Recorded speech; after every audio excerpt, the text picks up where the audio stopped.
Laura, explain to us what the states were proposing to their taxpayers to get around the federal government's changes in the tax law. Yeah, so remember back in the tax law changes, it basically said you could only deduct up to $10,000 off your state and local tax bill on your federal return, which in states like New York, New Jersey, California that are high tax, you can easily have an income tax bill that is incredibly higher. Property taxes are also very high.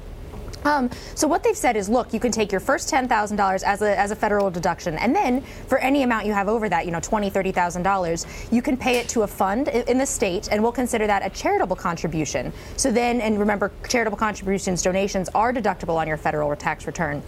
So you can still, basically pay your taxes to the state as well as get a deduction from the federal government, sort of a win-win situation here.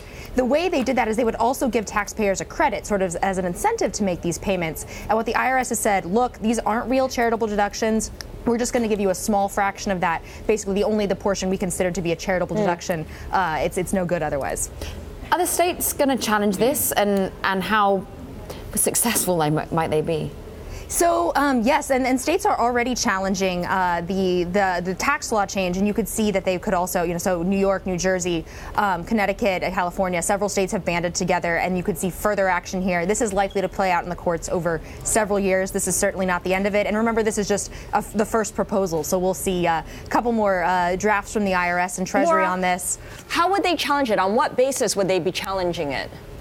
So there's a couple different ways they could do this, but really the concern that blue states have is that Treasury is targeting states in blue states, Democratic states, and not Republican states. Because remember, for years, states like Mississippi, Alabama, Arizona, Georgia have had these tax credit programs that work very similarly. If you make this charitable contribution, you get a credit as well as a federal deduction to fund religious education vouchers for private schools. And so Democrats are looking at this and saying, look, you're threading this very careful needle to keep your base, your voters happy, whereas you're looking at the Northeast and saying finding a legal argument to invalidate those. Laura, if the states can't get this through the courts, do they have any other tricks up their sleeve? Are there other structures that they could theoretically undertake to try to get a workaround here? Well, there's two things you could do. One, New York State has this way that an employer can basically pay their employees' tax rates, and that seems to be okay under these rules. It doesn't really address that. The other thing is, too, remember, Congress can always change laws. So if the balance of power in Congress changes, you suddenly have a Democratic-led House and Senate and White House. You'd probably need all three to make this happen. The way that this works could totally be upended.